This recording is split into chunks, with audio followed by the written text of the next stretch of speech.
tenemos a nuestros 4 panelistas, quienes son: por mi lado derecho se encuentra César Vela Alvarado, licenciado en Educación por la Universidad Nacional Mayor de San Marcos y en Derecho por la Universidad Católica Santa María, maestro en Historia por la Universidad Católica San Pablo, investigador social y docente universitario.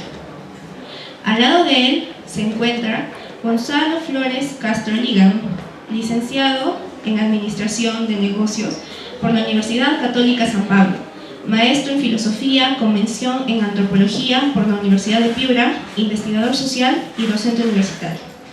A mi lado izquierdo se encuentra Diego Lazo Herrera, licenciado en Derecho por la Universidad Católica Santa María, columnista nacional e internacional, colaborador de las revistas Vanguardia, Ojo Zurdo y activista político. Al lado de él se encuentra Adriana Cabrera Boza, licenciada en Sociología por la UNSA, con diplomatura en Estudios Avanzados en Cultura y Sociedad en el Instituto IDAES de la Universidad Nacional San Martín en Argentina, integrante de la Asociación Civil Humanidad Libre y de Arequipa Feminista. Antes de comenzar este evento, quisiera agradecerles su presencia a nuestros panelistas, a nombre del Círculo de Estudios para la Paz y de nuestra Casa de Estudios.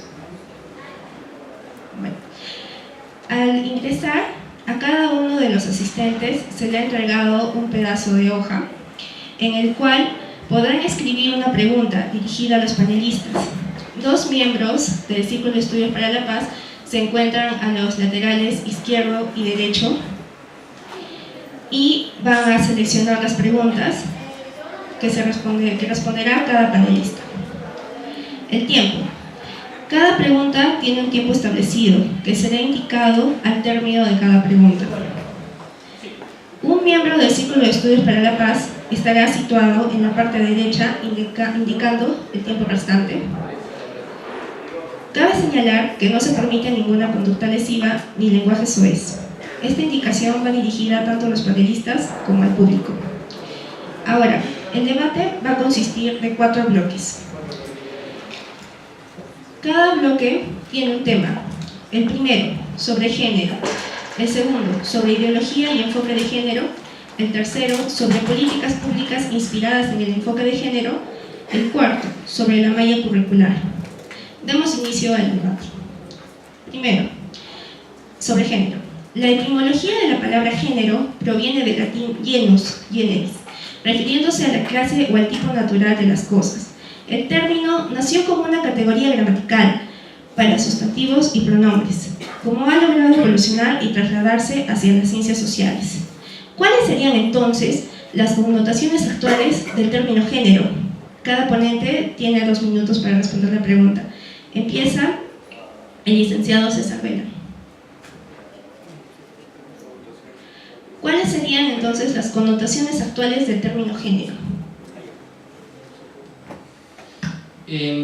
Primero, antes de comenzar, debo dar las gracias al Instituto CEPAS por esta invitación tan amable que me han hecho a mí y a mi compañero Gonzalo, y también por la presencia de nuestros amigos Adriana y Diego, específicamente porque normalmente no se busca debatir estas cosas.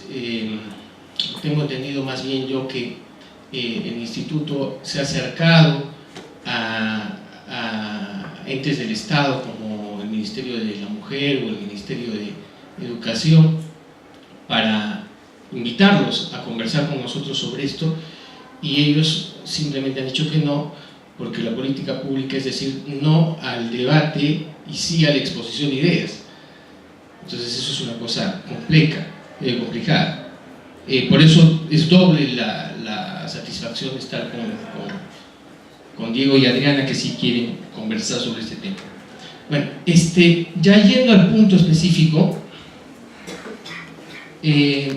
nosotros vemos que justamente el dato de género es muy complejo, interesante, porque progresivamente se ha ido desplazando el término sexo por género, y documento que más nos puede dar alcances al respecto es el diccionario de la Real Academia de la Lengua Española.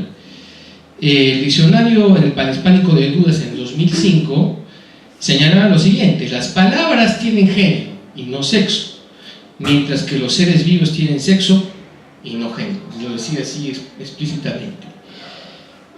Sin embargo, pasó el tiempo y el secretario de la RAE, Pedro Canelada, comenzó a plantear el uso de género como categoría sociocultural. Finalmente, ya se incorpora la idea de género en el propio diccionario, ¿no? Señalando que el sexo entendido desde el punto de vista sociocultural, en lugar de exclusivamente biológico, se llama género. Entonces, si nos damos cuenta, no estamos hablando de un término que simplemente no varía, ¿no? Tenemos perro en el diccionario, no ha variado desde sabe Dios, ¿no? Desde el primer diccionario de Nebrija, quizás en el siglo XVI. Pero el término género ha ido incorporándose, avanzando, tomando terreno, ¿no? Y esto es porque simplemente nosotros conocemos, hay un interés, digamos, académico por un parte, o también político, de incorporar esta idea de género dentro del lenguaje. Esto es lo que muchos conocen como transbordo lingüístico. El tiempo ha culminado. Le damos pase al licenciado Diego Lazo. Bien, gracias. También aprovechar unos segundos para agradecer a CEPAS, a la Universidad de La Salle, por brindarnos el espacio, y bueno, a mis contertulios aquí. El tema del género, efectivamente es complicado. Sobre todo este tema hay una gran confusión que sería bueno aclarar a lo mejor alguna de las preguntas en ese sentido para distinguir lo que es el género de lo que es identidad de género, orientación sexual, en fin, ¿no? Muchos de los términos que nos ayudan a identificar mejor en el campo de la sexualidad de las personas, ¿no? Pero más allá de hacer una a lo mejor definición enciclopédica, para el auditorio sería mucho más interesante poner ejemplos para poder entender el tema de cómo se va construyendo el género, ¿no? Y utilizaré una anécdota que a lo mejor César la ha escuchado. Con César tenemos amigos que son parte del Sodalicio, que como ustedes saben es una institución religiosa que tiene fundaciones y casas en buena parte de América Latina. Y alguna vez ellos, por ejemplo, me comentaron unos amigos sodalites, no sé si César estaba en esa oportunidad, que cuando algunos de ellos los enviaban a Buenos Aires tenían un grave problema al momento de tratarse con fraternidad, porque ellos se consideran entre ellos hermanos, porque lo normal, por ejemplo, en Buenos Aires es saludar con lo que llaman el beso de varón. Ahí es absolutamente normal con personas con las que eres amigo del colegio, o a lo mejor del trabajo, en fin, con los hombres, varones, con los que tienen cierta cercanía, es absolutamente normal saludarlos con beso. Y lógicamente en una comunidad donde en teoría al menos debería llevarse con mucha fraternidad, se saludaban pues con beso, ¿no? Y ellos, como eran peruanos, y acá más bien la construcción del género es totalmente distinta, en la cual a lo mucho saludarías con beso a tu papá o a tu abuelito, y a lo mejor a tu hermano ya quizás no, a ellos se les hacía problema, ¿no? ¿Y cuál es el origen de este problema? Es precisamente cómo se ha construido ese género, cómo se ha construido esa masculinidad, ¿no? ¿Cómo hacemos para que los varoncitos jueguen fútbol y las mujeres jueguen vóley? Que eso es lo que solo pasa en el Perú, ¿eh? Ustedes se van a Chile, se van a Argentina y eso les llama la atención, ¿no? No entienden que hay una identificación clara del género con deportes, ¿no? Creo que ya estoy en tiempo, ¿no? Pero un poquito para hacer la introducción. Muchas gracias. Ahora le damos el pase al licenciado Gonzalo Flores.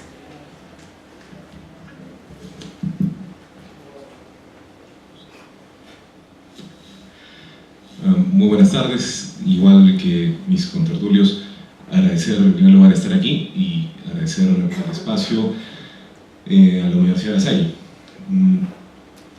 Bueno, yo quisiera enfocar el tema desde un punto de vista distinto, en el sentido de que no he escuchado todavía una definición acerca de lo que es identidad de género o género que al menos sea plausible. Y esto es un tema bastante debatido y bastante delicado, porque de hecho, si es que uno se va a los diferentes autores acerca de la distinción entre sexo y identidad de género o género, a veces lo toman como si fuese la sexualidad como la parte biológica, mientras que el género la parte sociocultural construida. Algunos otros lo ven como un tema de autopercepción acerca de su propia condición.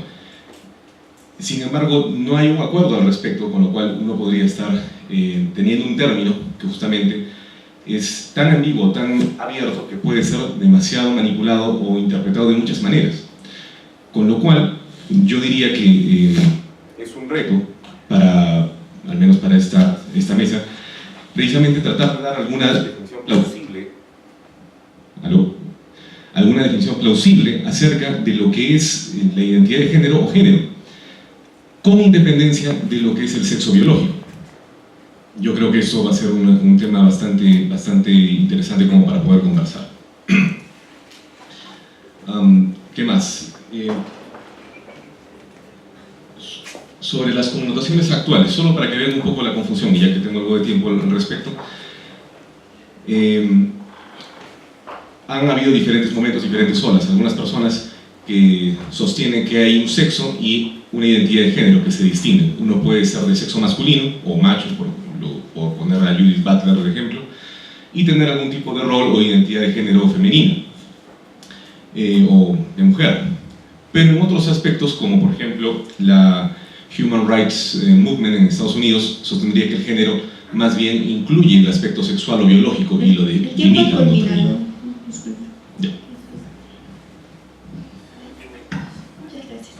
Le damos el pase a la licenciada Diana Campos. Buenas tardes con todas, con todos, con todes. Gracias al Instituto CEPAS por la invitación. Creo que es saludable y es importante aperturar estos espacios para conversar, para debatir y sobre todo para conocer en medio de tanta desinformación. Bueno, para definir el término género, que también dentro de las ciencias sociales y de los estudios de género se identifica como cosmovisión de género, bueno, es una manera de llamarlo, ¿no? Se entiende como la construcción social y cultural que define a hombres y mujeres a partir de su materialidad biológica, es decir, de su sexo, ¿no? De lo que, con lo que nacemos, ya sea pene o vagina, ¿no? Cómo es que a partir del sexo se construye sobre nosotras, sobre nosotros, o se acuñan ciertas características de orden cultural y social que definen nuestra psicología, nuestros afectos, nuestras maneras de pensar, nuestros roles, nuestros comportamientos y también y sobre todo nuestros lugares en la sociedad. Según Victoria Sau, ella habla que, bueno, dice que la función implícita del género es hacer patente la idea de que hombres y mujeres somos más diferentes que similares. La primera función implícita del género es esa, ¿no? Entonces, podemos decir que el género es esta construcción psicológica y social a partir del sexo, ¿no? Y yo pongo siempre un ejemplo a manera de ejercicio en los talleres o cuando me toca hablar de esto. Preguntémonos a nosotros mismos, nosotras mismas, las características que identifican a un hombre y a una mujer. Seguramente los niños, los adolescentes e incluso nosotros ahora podríamos decir que una mujer es débil, que una mujer es más sensible, que una mujer puede ser llorona y por el contrario que el hombre es fuerte. Ya, eso es el género, ¿no? A partir de una materialidad biológica que es el sexo, no la sexualidad, sino el sexo. Eso es el género, una construcción social y cultural a partir de nuestra genitalidad. Muchas gracias. La siguiente pregunta es: ¿el género es una condición? ¿El género es una condición con la cual uno nace o es una construcción social? ¿Se nace siendo de un determinado género o uno llega a ser de un determinado género? Muy bien, y un poco saliendo de me hace disculpar saliendo de la pregunta, pero para cerrar un poco el tema anterior, yo quería plantear lo siguiente, que sí, es cierto, hay formas de vivir la sexualidad o la identidad sexual, ¿no? Nadie en esta sala puede decir que vive su masculinidad o su feminidad o lo que fuere de igual manera exacta como la de otro, ¿no es cierto? De hecho, dentro de las características de las ciencias sociales es hacer taxonomía, es decir, separar, hacer compartimentos estancos y meter a todos en un hueco para más o menos entender la sociedad. Y por eso la idea de género ha nacido, es una categoría de las ciencias sociales. Y bueno, y es muy útil para ello, ¿no? Sin embargo, hay una tendencia que también es una tendencia que incluso académica y conceptualmente no es estéril, es quedarse, y como bien lo manifestó, no sé si Adriana o Diego, es quedarse en las diferencias, ¿no? Y yo voy a citar a un antiguo científico social, quizás el primero de todos, que es Heródoto, ¿no? El primer historiador. Heródoto, en el libro Talía, de los 7 libros de la historia, plantea lo siguiente: plantea que un gran rey de Persia, creo que Jerjes, no me acuerdo exactamente quién es, llama a dos tipos de sus súbditos en el imperio. Llama a los griegos que eran sus súbditos, y llama a unos indios, gente de la India, llamamos calatíes. Cuando llama a los griegos, primero los llama a ellos y les dice lo siguiente a sus amigos: voy a comprobar que no hay costumbres uniformes y que no hay realidades. Es el primer relativista de la historia, Cambises era el rey Cambises, y que por lo tanto no hay costumbres y que todo esto es una construcción. De hecho, para que vean que desde esa época ya estamos discutiendo esto. Y llama a los indios, primero a los griegos, y les dice: griegos, yo les ofrezco la mitad de mi reino. Como ustedes saben que Persia era más grande de lo que podríamos considerar ahora como Rusia, ¿no? Más o menos en esos términos. Les doy la mitad de mi reino si hacen una sola cosa. ¿Cuál, mi señor? Están felices, ¿no? Dice: la cosa que tienen que hacer es, cuando mueran sus padres, ustedes se los deben comer. Entonces los griegos dijeron: no, jamás.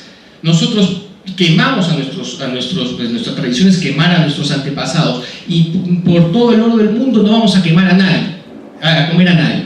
Muy bien, entonces los dejó salir a los griegos y contraer a los indios calatías. Y estos indios calatías también recibieron la misma oferta: no les voy a dar la mitad del reino, pero si ustedes queman a sus padres. Y ellos, los indios calatías, que dijeron: no, nosotros no los comemos, y no vamos a hacer absolutamente nada más que comernos, porque nuestras tradiciones dicen eso. Entonces Cambises concluía diciendo: todas las tradiciones son una tontería porque todas son variadas y contradictorias. Sin embargo, el mismo Heródoto concluye una cosa: que hay una esencialidad, y ese es el punto clave, una esencialidad en las costumbres humanas, que tanto los griegos como los indios calatías estaban dispuestos a morir y a perder la mitad de Persia, ¿no es cierto?, solo por cumplir un precepto religioso, que es el precepto de honrar a los antepasados. Entonces, sí, es correcto, hay muchas formas de mostrar ciertas conductas humanas. O sea, el sacrificio puede ser el sacrificio de Cristo, el sacrificio de la momia Juanita, hay muchas formas de sacrificio, ¿no es cierto?, los sacrificios aztecas, pero en el fondo hay una conducta humana que se llama sacrificio. Y hay que también ir a la esencia de las cosas. Hay formas de vivir la masculinidad, pero existe el sexo masculino. Hay formas de vivir la feminidad, pero existe el sexo femenino. Muchas gracias.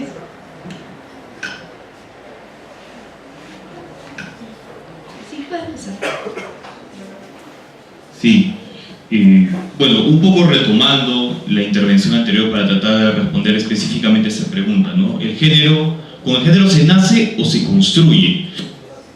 Creo que todos, yo también coincido aquí con César, que efectivamente todo el mundo tiene un sexo, pero ese sexo, que puede ser biológico efectivamente, acarrea una serie de desenvolvimientos en la sociedad, ¿no? Yo hablaba un poco hace un momento del tema del beso de varón, ¿no? Entonces, ¿por qué, por ejemplo, en el Perú es absolutamente extraño que dos hombres se den un beso en la mejilla y en Buenos Aires es absolutamente normal, ¿no? ¿Por qué? Bueno, eso parte porque efectivamente se ha construido dentro de la masculinidad en el Perú que dos hombres no se pueden besar, ¿no? Salvo si son papá e hijo, en fin, ¿no?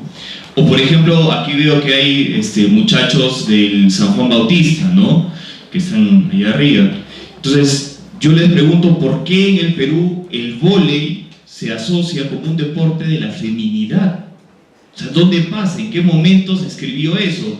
¿Qué pasó en el momento de la sociedad peruana en el cual se dijo, no, los varoncitos juegan su pelota, patean su fútbol y las mujercitas juegan su vóley? Bueno, pasa porque efectivamente en la sociedad se van construyendo roles de género que identifican a los hombres y a las mujeres, ¿no? Una mujer usa falda, el hombre usa pantalón. Por eso a mí me sorprendía que se armara tremendo escándalo hace poco, hecho sea de paso, porque el Ministerio de Educación había dicho, bueno, pues si las mujeres quieren usar pantalón y no falda, y no hay problema, que se haya generado tremendo debate porque las mujeres usan pantalón, como si estuviésemos en la época de mi abuela, ¿no? En la época de mi abuela, efectivamente, las mujeres eran todas las que usaban falda y era impensable que se pudiesen poner un pantalón, ¿no? Y es más, a los chiquitos le ponían short, ¿no? Porque era lo que le correspondía a los niños. Entonces, lo que nosotros estamos tratando de defender aquí es efectivamente que estos roles de género pueden muchas veces constreñir la libertad de una persona para poder desarrollarse, ¿no? Porque lo típico es, a lo mejor me dirán los chicos del San Juan si es cierto, que, porque mi promoción pasó, y la de mi hermano pasó, y eso que yo estoy en un colegio mixto, que al chico que estaba en la selección de vóley de club internacional era el mariconcito, ¿no? ¿Por qué? Porque los varoncitos no juegan vóley, ¿no? Entonces, ¿quién determina eso? Bueno, entre otras cosas, una sociedad también que puede ser profundamente machista y en la cual quieren establecer meridianamente claro que los hombres hacen una serie de cosas, ¿no? Como ser ingenieros o ser albañiles, y las mujeres hacen otra serie de cosas como por ejemplo ser enfermeras o ser maestras de jardín, ¿no?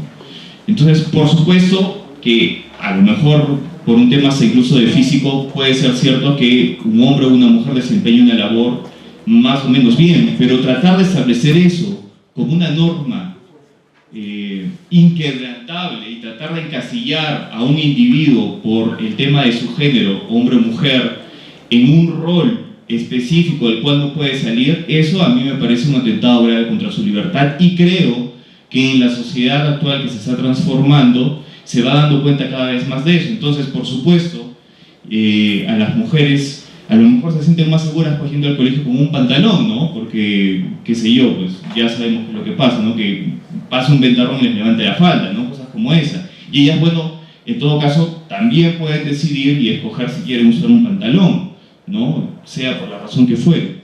Entonces, estamos tratando de construir una sociedad mucho más tolerante y abierta. Ahora, hay que decir algo también en el Perú. Somos una sociedad que históricamente siempre ha llegado tarde a estos procesos, ¿no? O sea, somos uno de los últimos países de América Latina en lograr la independencia. Fuimos uno de los últimos países en tener un registro civil en el cual ya la Iglesia Católica no tenía el monopolio, porque hasta hace algún tiempo, a inicios del siglo XX, era la Iglesia Católica la que tenía el control de los certificados de nacimiento y de matrimonio. Fuimos uno de los últimos países en otorgarle el sufragio a la mujer y parece que vamos a ser uno de los últimos países en tener, por ejemplo, matrimonio igualitario o el tema del enfoque de género. Puede que seamos uno de los últimos, pero ustedes tengan por seguro que eso va a pasar. Va a pasar. No trato aquí de un poco bajarle el ánimo a los compañeros de la otra mesa, pero eso va a pasar. Eso va a pasar, ténganlo por seguro, porque no podemos permanecer ajenos. Muchas gracias, licenciado. Le damos pase al licenciado Gonzalo Flores. Bueno, a ver, yo discrepo con Diego en ese caso, porque no estoy seguro de que vaya a pasar, y si llegase a pasar, yo creo que en algún momento esto iría a cambiar nuevamente a algo anterior. Es decir, en algún momento nos daríamos cuenta de que la cosa no va por ahí y volveríamos a lo anterior. En fin, vamos a ver qué pasa, ¿no? Nadie puede predecir exactamente cómo se va a dar la historia. Pero lo que puedo decir al respecto de lo que vengo escuchando es bien interesante porque Adriana y Diego están definiendo de una manera muy interesante el tema de género como una construcción psicológica y social.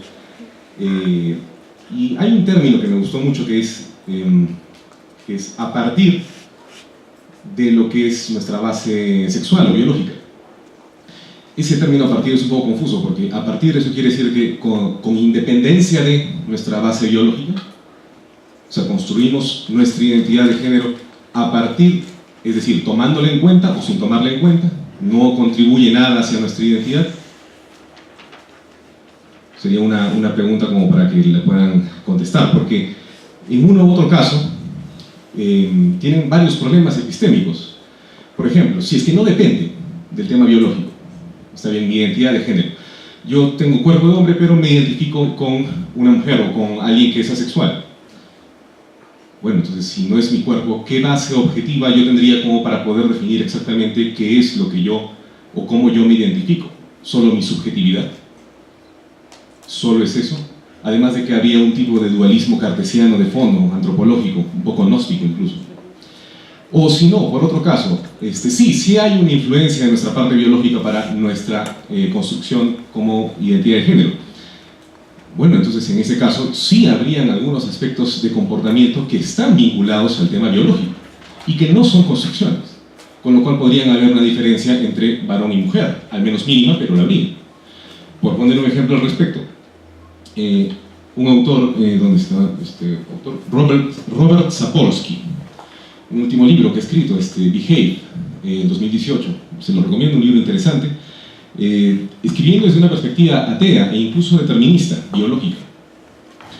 Sostiene de que nuestros comportamientos como hombre o como mujer también estarían determinados en buena medida por nuestra evolución biológica. Por ejemplo, incluso se ha utilizado el tema del periodo femenino en cortes norteamericanas para poder librar de la cárcel a algunas mujeres. Es decir, porque estuvieron con su periodo menstrual, tuvieron un nivel de agresividad mucho mayor y que las hizo, en cierta medida, o las condicionó para asesinar a sus consortes. Bueno, ese argumento no podía haber sido utilizado para un varón, es decir, el comportamiento en este caso estaría al menos de alguna manera condicionado por nuestra parte biológica. Incluso para los hombres, también se ha sacado de la cárcel o evitado que entren a la cárcel, lo cita el mismo Sapolsky, personas que usan demasiados esteroides anabólicos que tienen mucho que ver con la testosterona, es decir, provocan más agresividad. Entonces nuestra parte hormonal, biológica, o ese a partir de estar influenciando nuestros comportamientos, o no todo es una construcción, no es un tema nada más de dar ejemplos acerca de si le doy un beso a alguien o no. Hay otras cosas, hay otros comportamientos que sí podrían estar vinculados allí y había que investigarlos y había que ver las diferencias. Otro autor, por ejemplo, que también es bastante citado y bastante perseguido y que, dicho sea de paso, también es ateo. Bueno, este autor, el biólogo de Harvard, Steven Pinker,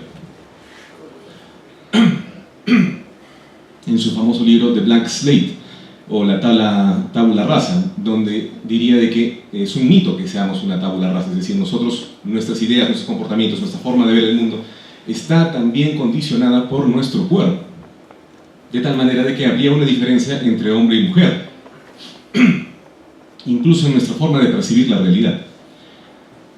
¿Qué más? Sobre el tema de género, lo que dicen de que es una construcción, y ese a partir de, es bien curioso, porque si es con independencia de nuestra biología, eso quiere decir de que habría una sexualidad masculina o femenina y una identidad de género bastante variada.